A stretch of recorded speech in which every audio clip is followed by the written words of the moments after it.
Well, it's safe to say things may not always be as they seem. And in tonight's edition of Everyone Has a Story, News 19's Heather Armstrong spent some time with a woman who spent 2 decades working with animals, only to learn that in order to be successful, you must first be good at dealing with people.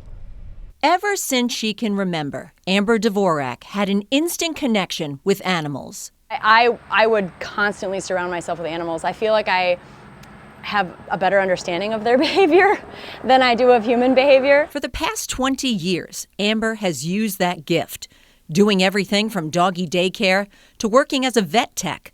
But today, she is the director of the Monroe County Animal Shelter, a role that entails working with law enforcement on some pretty serious animal abuse cases.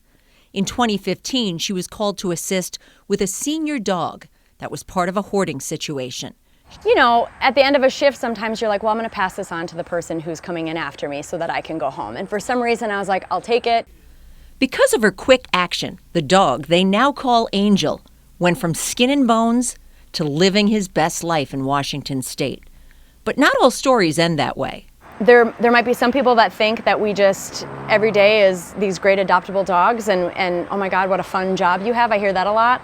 In her time working with law enforcement, Amber says she's seen every aspect of animal abuse. And when she's not saving animals, Amber is busy doing the other parts of her job that the public doesn't see.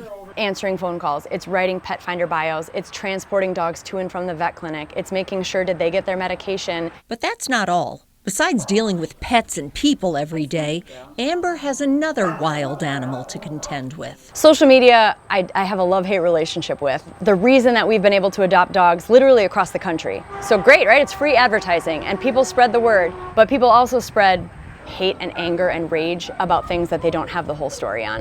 You must mean you're out putting dogs to sleep. What the hell is wrong with you, lady?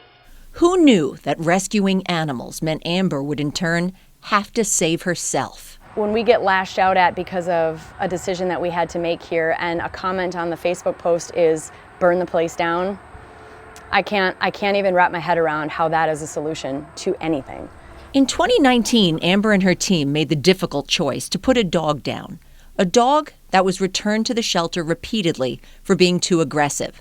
A volunteer at the shelter didn't agree with the decision and posted it all over social media. The misunderstanding is that when we do have to make euthanasia decisions, it is for the public's safety or the animal's well-being. Luckily, Amber doesn't have to deal with that every day, but she does have to deal with people who don't do their homework. Some of our favorites are, I need to surrender a Mastiff, it got too big. We've had young Labradors surrender for too much energy. I need to surrender my dog. I have to go to a wedding this weekend in La Crosse, 30 miles away. Amber has not lost her sense of humor, and she certainly hasn't lost her commitment to animal causes. If I ever live through a day where every dog and cat and animal gets to be rehomed, I'll die a happy person. As for the other parts of her job, let's just say she's still working on it. The burnout in this field is largely because of people. We're all here for the animals, and we're doing our best with the people.